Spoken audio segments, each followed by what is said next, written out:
কথায় আছে catch miss তো ম্যাচ মিস, যেটা আজ বাংলাদেশ নারীদের সাথেও ঘটেছে। হ্যাঁ দর্শক, আজ বিশ্বকাপে সাউথ আফ্রিকার বিপক্ষে মাঠে নেমেছিল বাংলাদেশ নারীরা, যেখানে সাউথ আফ্রিকাকে হারাতে পারলেই সেমিফাইনালে পৌঁছে যাওয়ার পথটা অনেকটাই সহজ হয়ে যেত বাংলাদেশ নারীদের জন্য। কিন্তু শেষ পর্যন্ত নাটকীয়ভাবে হারলো সাউথ আফ্রিকার কাছে বাংলাদেশ নারীরা। দর্শক, এদিন শুরুতে বাংলাদেশ ব্যাট করতে নেমে পুরো 50 ওভার খেলে 6 উইকেট হারিয়ে 232 রান করেছিল। এ রানের জবাবে বল করতে নেমে দুর্দান্তভাবেই শুরু করেন বাংলাদেশের বোলাররা।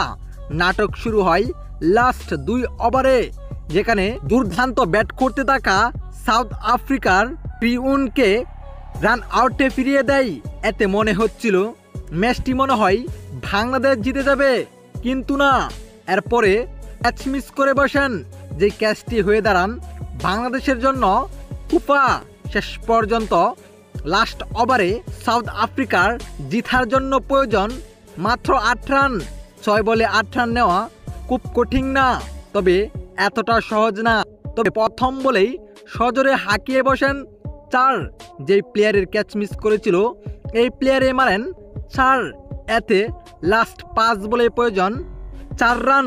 এতে 2 নাম্বার বল ডট দেন, কিন্তু 3 নাম্বার বলেই বিশাল ছক্কা মেরে ম্যাচ জিতে নেয়। এতে 3 বল হাতে রেখেই ম্যাচ জিতে নেয় সাউথ আফ্রিকা। দর্শক, বলাই জিতে পারে এই ম্যাচটি বাংলাদেশ অনাহাসে জিততে পারে, কিন্তু শেষ 2 ওভারে বাংলাদেশের এমন বুলের কারণে ও ক্যাচ মিচের কারণে একের পর এক ফিল্ডিং মিচ ও রান আউট মিচে শেষ পর্যন্ত হেরে বসেন সাউথ আফ্রিকার কাছে। এবং এমন সহজ ম্যাচ হেরে বসে মাঠে কান্না করে বসেন বাংলাদেশের প্রত্যেকটি প্লেয়ারেই।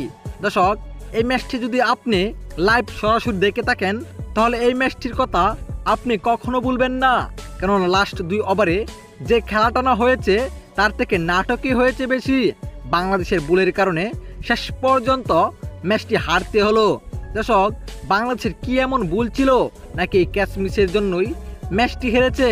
জানিয়ে দিবেন আপনার মতামত আমাদের এই ভিডিওর কমেন্ট বক্সে।